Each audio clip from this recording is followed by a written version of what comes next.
তো আশা করি দেখে শুনে বুঝে শুনে কমেন্ট করবেন ভাইয়া। দেখছেন কি বাসায় থাকি আমরা, দেখা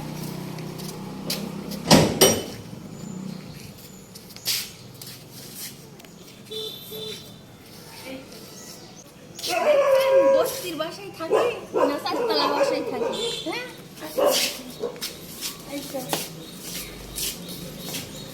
এই তো এরকম একটা মানুষ থাকে, আমার মানে স্বামী শুধু থাকে, এই জন্য ছোটখাটো বাসা। আর এখানে নিচতলায় সিঙ্গেল বাসা, মানে একটা করে বাথরুম দিয়ে একটা করে রুম। মানে আমি তো এখানে থাকি না, তো এই বাসা হলেই তো হয়ে যাবে।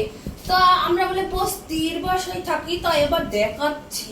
এই তো দেখেন চারতলা বাসা। হ্যাঁ, তো আশা করি দেখে শুনে বুঝে শুনে কমেন্ট করবেন ভাইয়া, নেগেটিভ কমেন্ট করবেন না। এই তো দেখছেন সেই রান্নাঘর, এখানে আমি রান্না করি, এখানে ভাত রান্না করি, এখানে খাই। এই এলাই আমি দেখাই আপনাদের এই বাসায়। তো এটা নাকি বস্তির বাসা, যে না বাসা এরকম কথাবার্তা কেন রে ভাই?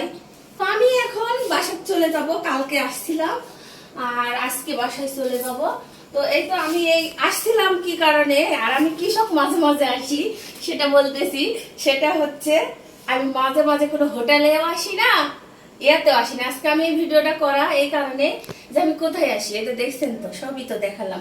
তো আমি আসি আপনাদের ভাইয়ের, এই তো দেখেন এই যে প্যান্ট শার্ট এগুলো জমায়া রাখে, মানে 1 সপ্তাহ 2 সপ্তাহ ধরে জমায়া রাখে, আর আমি এসে খাইছে দিয়ে যাই। এই তো কালকে খাচ্ছিলাম, এই তো ফ্যানে শুকিয়ে দিছি, মানে লাড়ে দিছি, ফ্যানে বাতাসে শুকে গেছি। তো এখন আমি চলে যাব বাসায়। তো কেমন লাগলো আমার ভিডিওটা? ভালো লাগলে অবশ্যই লাইক শেয়ার কমেন্ট করবেন। লাও রাহানের আব্বু, আমি এখন চলে যাই, তুমি বাসাটা দেখে শুনে নিয়ে থাইকো, আমি চলে গেলাম। Bye bye.